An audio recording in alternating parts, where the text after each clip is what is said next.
Hello and welcome to Women's World. It truly is an honor to join your company this evening as we continue to inspire and empower each other with stories that celebrate the success of women and look at issues and initiatives on women's development. Our first story tonight features one of Papua New Guinea's leading female journalists. Not only does this woman stand for justice, peace and political equality and stability, but is a well-renowned and well-respected political reporter who in time has faced the hardships of the trade. This is Dorothy Kenneth's story and experiences as a female journalist in the media industry.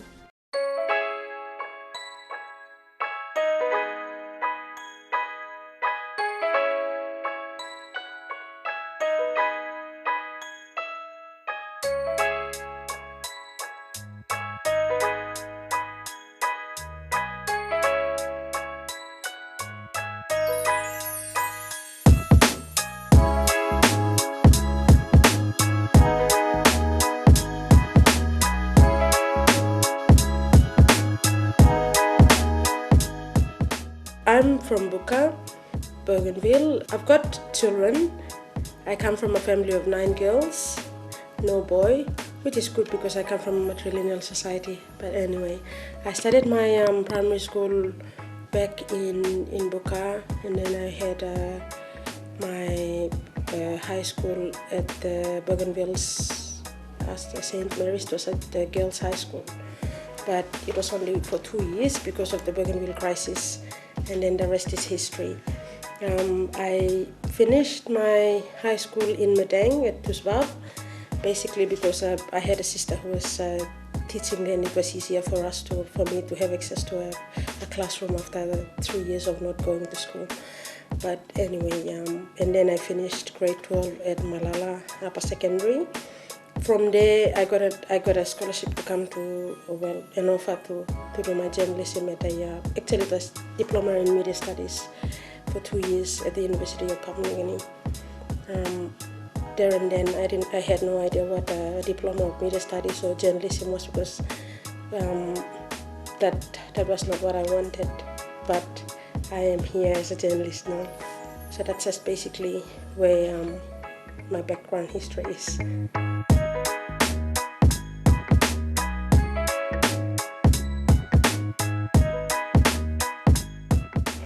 Growing up, I had an uncle who is an economist, and I always thought that maybe because he had an office that was so big, I always thought that was the trade of the day, and I said I will be like him one day.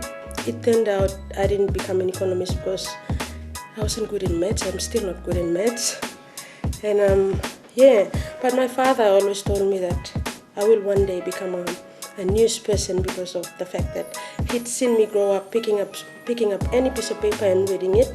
I'd stop to pick up any paper lying on the floor, on the ground, and read what it is. So he told me one day, you will become a news person.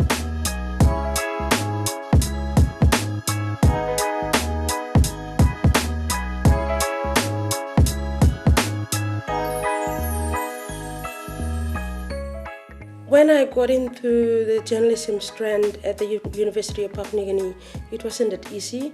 First of all, I'm saying it wasn't that easy because of the fact that I've just come out of a bloody crisis that will be the experiences of going through a war and then having gone through an era where I wasn't close to my parents.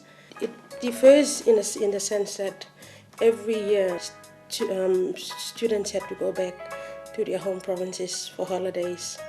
For some of us, we didn't. We just spent it in the whole of the campus. But it taught us a lot of things as well. There were a lot of challenges as well.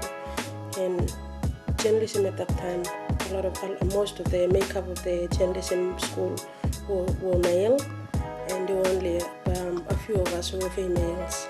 So that there was a disparity among the strand, but that didn't deter me to do what I have had to do then, like study to complete our journalism.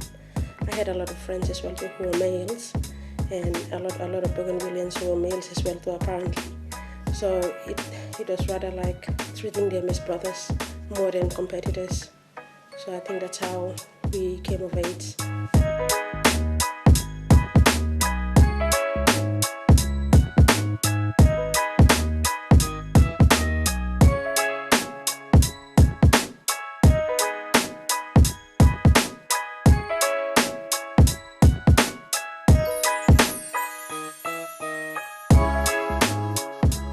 My elder sister, who used to work at the National Research Institute, apparently she got my CV, and she had written a letter to the editor of the Post Courier. She wrote the letter for me because I wasn't prepared to work. And then one day I'm in the plane coming back from Buka. I got accepted to work with Airlines PNC as just an admin, just to work in there. But in the plane, coming from Buka to Port Moresby, I sat next to the editor of the Post Courier, who in the end became one of my idol. Anyway, Osea Philemon was coming back from Bougainville, and little did I know that he was the boss of the Post Courier. We introduced each other. He said, "Oh, I work with the Post Courier." He was looking for me. I said, "I've been looking for you, young lady. When can you come and see me?" And this was in December of 1999. And I said, "I'll come and see you on Monday." I said yes. So it was the 30th of December. I went and I saw him to have an interview. I walked in with cutscenes, the normal usual Bougainvillean.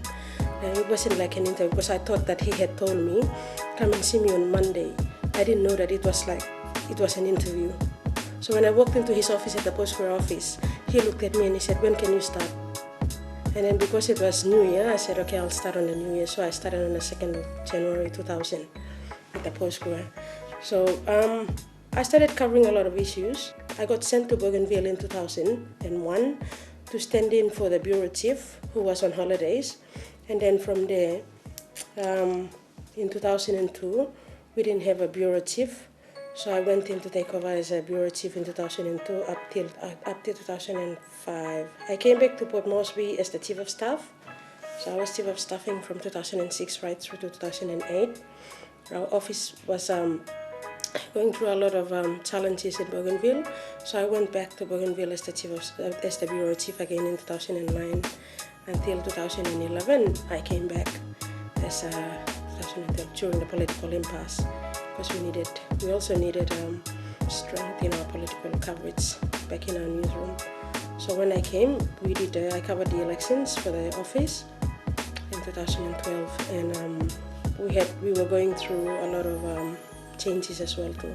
So for 2.5 months or 3 months, I was acting day editor. We had a day editor and a night editor. So while we were looking for someone to come in, or waiting for Alexander Rainey to come and take over as the editor, I was acting day editor, and Neville Togarawa was the night editor. It was a challenging role. Anyway, we've got changes right now, and we've got Alexander as our chief editor, we've got Toradia as the editor. We now have changes. Isaac has taken over as the acting chief of staff.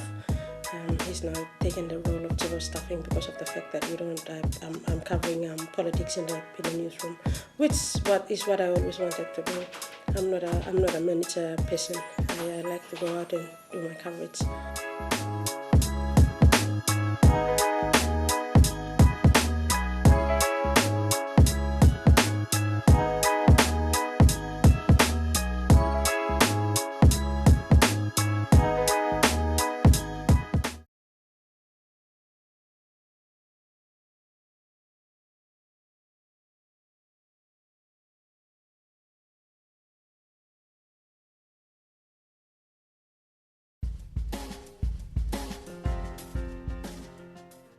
The highlights, I covered a lot of stories. One of them is one that got the Post Courier into the Scoop of the Year Awards for the News Limited. Now Post Courier is also part of News Limited News Corporation, and there's an annual awards in Australia. So in 2006, I was one of the finalists, the 3 finalists for the Scoop of the Year Award for the News Limited, and obviously I didn't get it. But anyway, that was because of my story on the first and the last journalist to go and interview Francis Ona, who was the the rebel headliner for Panguna Mine. And we basically got in there for the challenges that I went through as a female, the challenge to go and interview him right up to Panguna. It was like a 3-day walk, 3 days, 3 nights. So going up, the hardship I went through and the years I went through to get to him. But in the end, I won his trust, or the paper won his trust to go and have an interview with him. So I basically became one of the first journalists and the last journalist to have an interview with him when he died as well, or to have access to him. But that's one of the highlights that the stories that I will always remember in my life as a journal. The other one is covering a lot of issues here. I was a journalist. I was a trainee journalist, and I covered the Sandline crisis as a journalist. Back then, and I saw, little did I know that I will be covering politics right now, but a lot of the leaders that were affected by the Sandline crisis, I know them very well right now. But that was just one aspect as well too. There's a lot of stories that I've covered, the highlights. Pacific Island Forum. I also covered the Fiji coup from here, from our newsroom here in Port Moresby, and that has made me know Bani Marama personally as well too, which is really good as well. And then we have the prostitution stories that get me connected everywhere on social media for criticisms on that. But that's just one challenge of covering a story that I would also say is a very big challenge for me as a senior journalist. Covering politics, I have to go right down to knowing different people that make up a society here in Papua New Guinea. I mean, they're prostitutes, they're civil servants as well too, that deserve the treatment. And apart from the political impasse in 2011-2012, and the changes in the government thus far.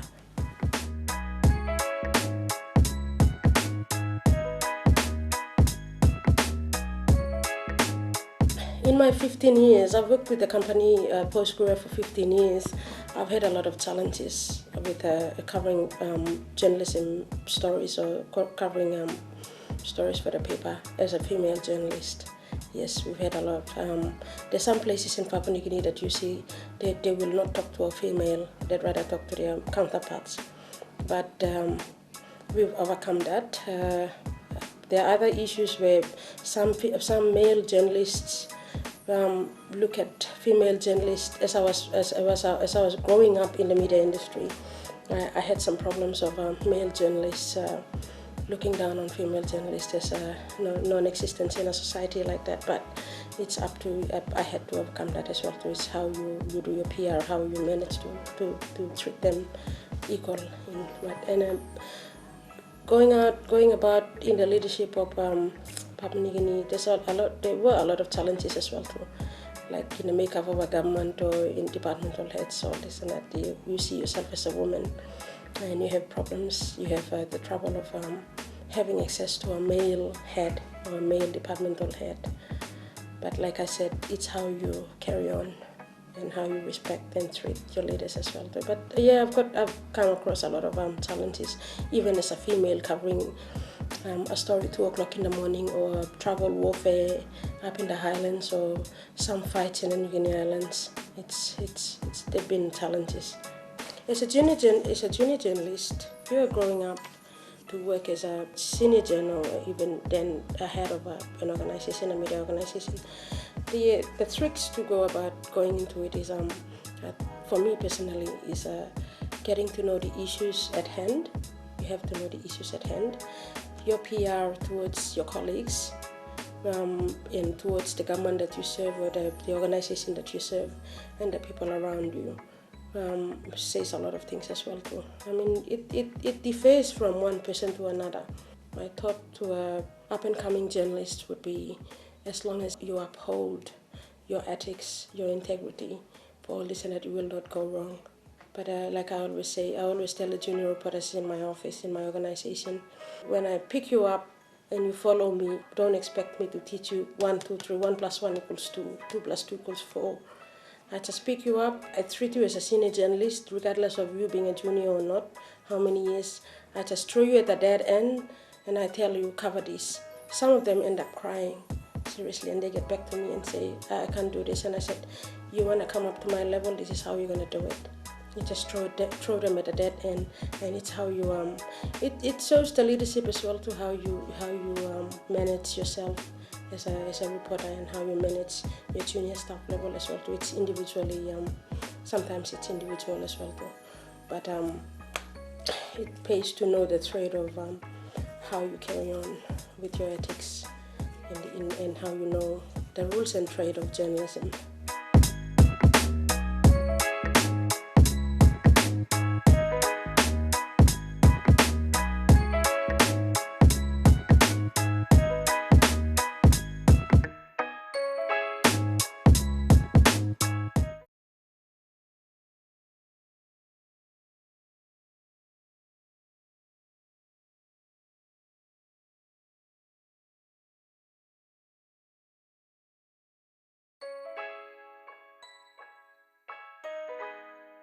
Been very challenging for me as a mother. I've got a 9-year-old, 10-year-old son who goes to school as well too, and then I have a daughter that also daughters that also go to school, and then I have to look after some of my sister's kids' children as well too, which I take as my own. But yes, it's very challenging. I don't have time for them, which I regret very well. So I spend most of my time in the evenings trying to make ends meet with my children. But yes, I try to make time available for them every time I have a space or time. The only time, like right now, the only time I have available for them is Saturdays, the whole of Saturday, and Sunday I go to work as well, because it's almost like a 6-day work for me. That's why it also comes down to time management. Yeah, but children keep me sane. They keep me sane outside of the newsroom run, but over years they've learned to accept my job as a journalist, and they know when I go in the morning, they know I come back in the night while they are already asleep. Children also guide you as a journalist, and they as a mother, and it's just how you manage your time with your family and your work. My achievements, the highest of being a journalist in Papua New Guinea, despite the fact that people think that journalism is not the trade of the day. They think lawyers and scientists and doctors are, well, let's put it frankly, they are highly paid, not journalists. Journalists aren't. But the best thing that comes out of it, as I've learned over years, is the context that we have, the easy access to things that we do, the easy access to information that we have, and not only here in Papua New Guinea but abroad. Like for example, in my 15 years of trade as a journalist, I can pick up the phone and call a prime minister of another nation and say, or someone from another nation and say, oh, this is so and so, this is me, Gorati. Are you able to do this and that? It's how you learn you mend yourself as a leader in the journalism trade. But like I said, people respect you as you are. It's come of age. Some people who think that our trade is not as important as anybody, they are wrong. Because I know some of my friends who envy me for being a journalist, because every time they call, or we have, for example, of course I will have easy access to the Prime Minister because of my political runs that I do. Of course I will have access to a lady sitting at the market because of the job that I do. It's the easy access and the context especially that you have, and it will bring you thus far as well too. That's just one of the highs that I have, and traveling the world as well, to seeing the world. Yeah. For upcoming journalists, for those who are starting to be journalists, I always say, and I always have this, even the ones that have just started in newsrooms throughout Papua New Guinea, every time you want to become a journalist, or the thought that comes as a journalist, you must always think internationally. Don't think about Papua New Guinea only. You learn like you live forever. Don't seclude yourself, or don't get yourself connected to only one place. For example, don't let yourself sit on your desk and that's it, and you think that that's your desk. No, you must always have an aim. You must always think about what you need to do in 5 years, what you need to do in 10 years, what you need to do for the government that serves you, for the organization that deals with you for a day. But yes, as long as you have what it takes to be a journal, your ethics, and the integrity in the way you carry yourself in an organization. You must always have that at first hand. But like I said before I go, I want to advise up-and-coming journalists in the newsrooms, especially the junior reporters. I see a lot of differences. I see a lot of comparisons. I compare a lot. They differ from me than others, but I always have time. I'm one person who will go and tell someone, no, you don't do this, you don't do that. You guide them along. It's our role as senior reporters as well. So like here at the Pacific Island Forum, for an example, I've been guiding a lot of junior reporters. No, you can't dress up like that. No, this is how you report it. This is the word that you use when this and that. So that's why I tell them before the trade changes, because of the technology that we have, we still have to maintain our original role as journalists. But like I say, always think internationally. Always see yourself as someone who can go and sit in an office in Australia and say, I'm running this newsroom as a chief of staff in Australia, and not only in Papua New Guinea. Papua New Guinea is becoming a leader in the Pacific now, so you see yourself running news organizations anywhere in the Pacific as well. So that's just think international, don't think locally, and learn like you live forever. If you know of a woman or a group of women making a difference in your community, we would love to hear from you. Contact us at Women's World via email on womensworld@entv.com.pg or through our Facebook or Twitter account.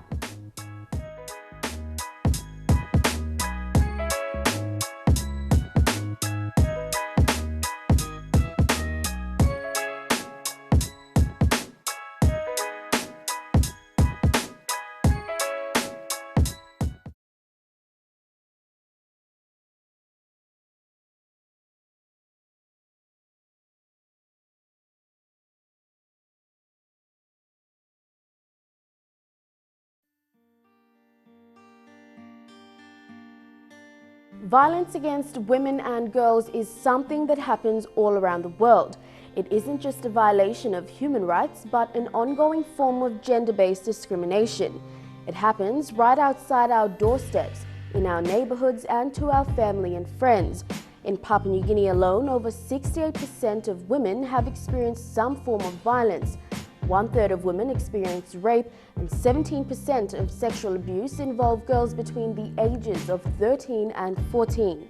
With the hope of curbing domestic violence in Papua New Guinea, the Coalition for Change PNG recently joined forces with Cricket PNG after a memorandum of understanding was signed on Monday, the 14th of September 2015. Now, the partnership will see Cricket PNG at the forefront of change in Papua New Guinea to tackle the issue of domestic violence against women and children. The Coalition for Change Papua New Guinea is a community-based, not-for-profit advocacy group that was formed following a petition presented to the National Parliament through then Minister for Community Development Dame Carol Kiddu in 2007, following an incident of violence against a pregnant wife. Since its establishment, the CFC has partnered with the Family and Sexual Violence Action Committee to advocate, facilitate, secure and support legislative reforms to ensure that individuals affected, impacted and suffering gender-based and spousal violence and children who are abused by parental, family or others' behaviour have better assistance and protection under the law. The big thing about this association is that we're going to have young men like this honoured ambassador on my right to take on the message out there and say it has to stop. And it's not a women's issue, this is everyone's issue. And White Ribbon was actually started in Canada with a group of men who decided it was enough. And so it's now world over, it's in Australia, it's here in Papua New Guinea. So men arise and stop violence. Exciting, there is support in the organization, and the support that is, as you can see, it's been a couple of weeks and it's already on the private sector, and the bash that Greg Campbell's talking about is a sure sign that this is serious. As it is a serious subject, we don't talk, we need to do something about it. Coalition for Change Papua New Guinea follows 7 values in addressing change: integrity, empowerment, commitment, respect, quality, accountability and continuous learning. On Monday, the 14th of September 2015, The Coalition for Change joined forces with Cricket PNG after signing a memorandum of understanding. The partnership will see Cricket PNG at the forefront of change in Papua New Guinea to attack the issue of domestic violence against women and children. Educating them and sending the word out through all of PNG. This won't be just Moresby based, this will be all around the country. Everywhere our VSB officers go, they'll be educated with pamphlets and paraphernalia to hand out, and we'll even put them through courses of what to say and what to talk, so they can actually educate the children that it's good to be involved in gender sport and enjoy each other's company and not have to be, dominant over the girls or the women in the team. So we're already spreading that word. This makes Cricket PNG the first sporting code in the country to adopt the concept. The MOU will run for 2 years with courses and education for their players, filtering that through to the younger players, and this awareness will be a priority for the sport. Important aspects of Cricket PNG's running. We're so happy to be involved in this cause. If you look around the world, even last week what happened in Australia, it's very untowarding against women, and we won't stand for it as a cricket organisation. So we're going to do everything in our power when our ladies and men and all our organisation are out on the field, and they mention this every day. We've got to make a change. We've got to stop this happening in the world right now. And even in our backyard, we must put a stop to this. Cricket PNG will be the ambassadors. We will put our players through courses and education about this. The young man sitting on my right, our national captain, I know he has 3 daughters just coming in, one is a week old, and Jack is right behind this too, and so have our ladies.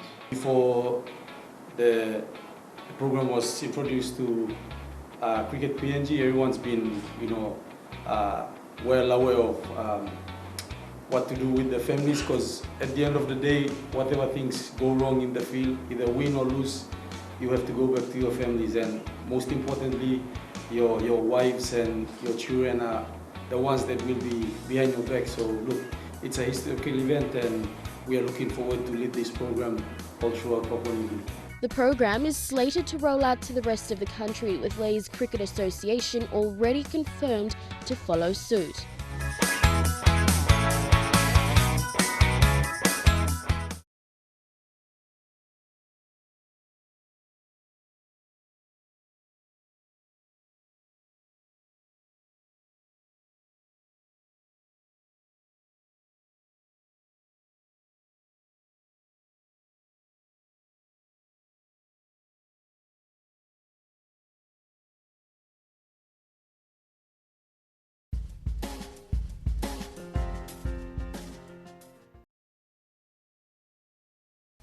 In what is still very much dominated by her male counterparts, Voni Capinato has led the way in her role as a manager to one of the biggest football clubs in the country.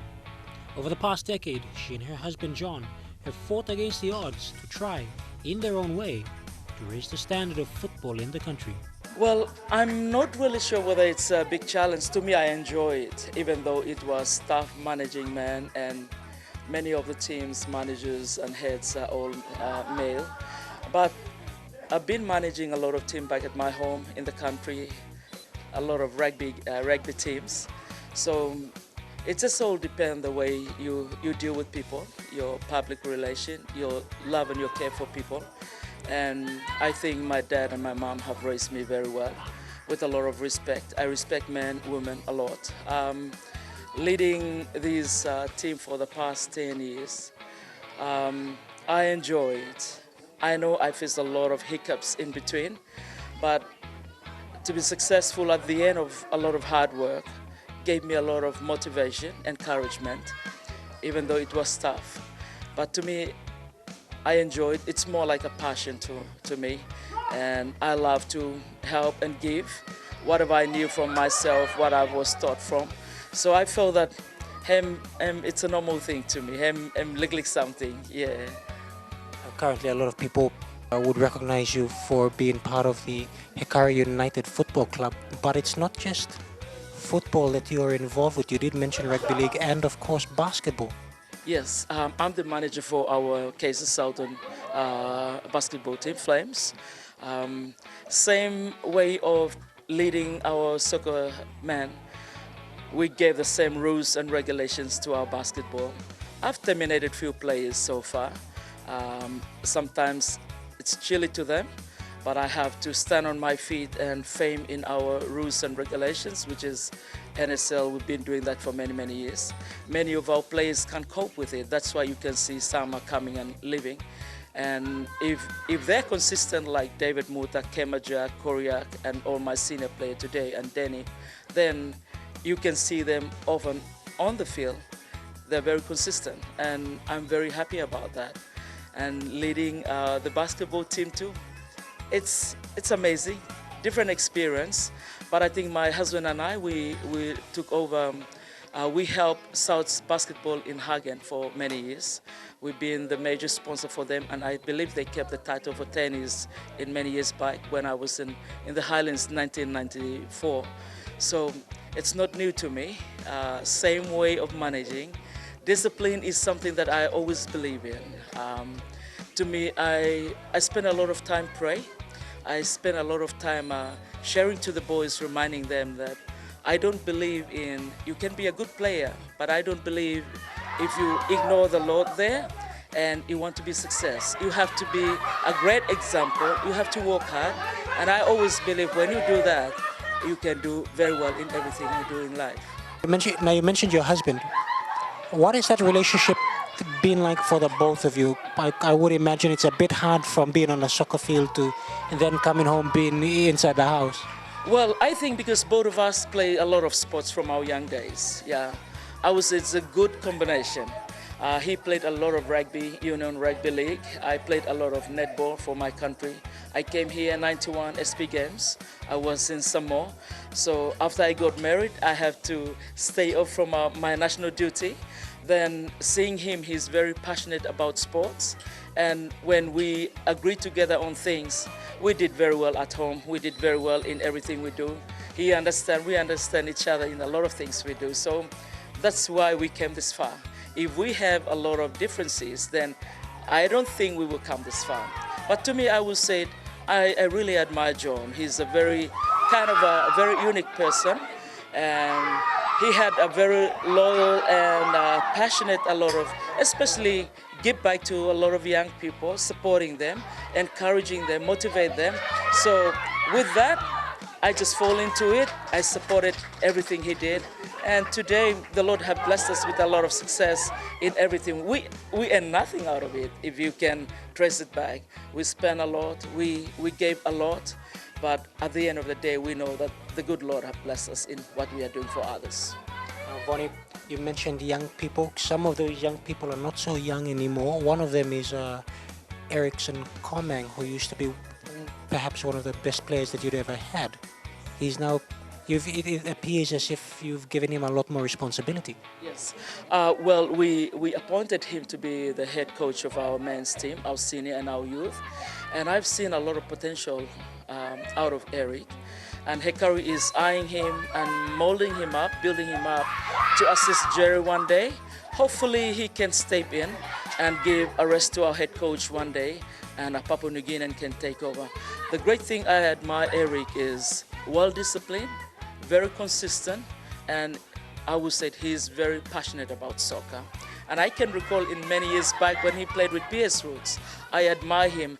He's very young in those times, but he got good leadership on the field and off the field. And seeing him today, I can see that this guy had a big future with our football club in soccer. Other members of the team who now take a big responsibilities are, of course, the captain and vice captain, both Koryak and David. Yes, two of them, they said we have a more life in playing. So we really want to see these boys enjoy to the end of their career as soccer players. We have prepared this club and we are looking forward for our small mini academy one day that they can take lead and be a role model to many young children that are coming up.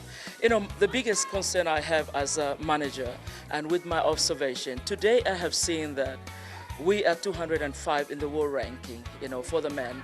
I involve heavily with men's team, and I really want to see our team do very well. I don't want to see that world ranking. If we do well here, Hekari did well abroad in our championship, why can't us do something to remove that world ranking? Because if I'm not wrong with my judgment, there are 3 more, because I believe FIFA had 200, 206 or 208 members. If we didn't do anything with that, then that's it. To me, I would say my work is in vain. I spend all my time, energy, because I really want to see the men's team do well. Our women's team, congratulations to them. Even though we didn't have a better league like National League, they have proven very well to us, and we need to do something more like this, and so for the women, so that we can maintain, we can keep them. And I know PNGFA is working on that. But for the men's team, I just wish before I leave football, we are moving out from 205. I want to see us doing well. Cook Islands, Samoa, Tonga, they are above us. And why not us, you know? And I really want to see something better with this. That's our dream, to see that PNG, our football men's team, do well. And I want to challenge all the players out there, including my Hikari players. I'm talking about our PNG boys. To be successful and to do well internationally, we need a lot of discipline in a lot of things, yeah? I want to see them to be more serious and passionate about what they love. If they say they want to play soccer, I believe if someone passionate about soccer, you can do well international, domestic. But if we take that as, oh, I'm lucky I'm in the national team, we can't get anyway, you know? You can just go and play and come out and that's it. But to me, I would love to see men took soccer seriously. If you can see Eric, my skipper, David Muta for many years, he's been a great example. The passion they had is totally different from what I've seen from many, yeah? I'm not new to soccer here. I managed my team 3 years with PMSA, with NCD for many years, and now with Hikari for 10 years. You know, it's easy, it's very, very easy, but how can we solve that? I'm always willing to assist in different way, but I've never been called. But to me, I will not give up until I see our world ranking improved. Monica Pinato, thank you very much for your time. Thank you so much.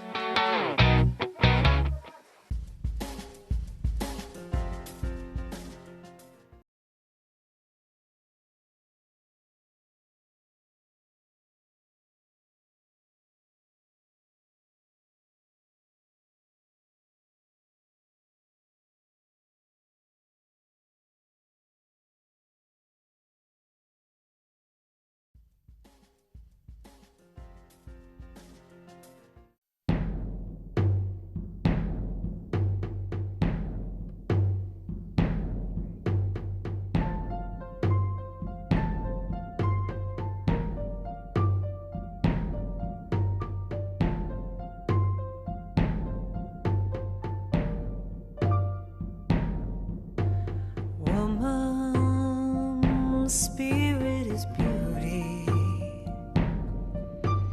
Woman's spirit runs deep.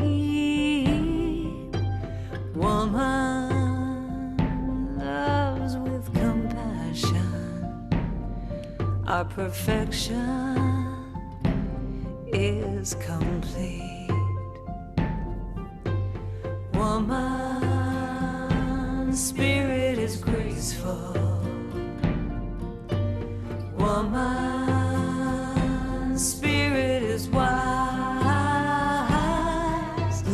Woman's spirit is moving, bringing love into our lives. Woman's spirit is passion.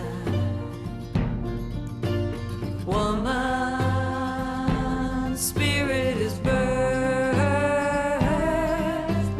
Woman's power unfolding to honor life on earth. Woman's spirit is beauty. Woman's spirit is beauty. Woman's spirit runs deep. Woman's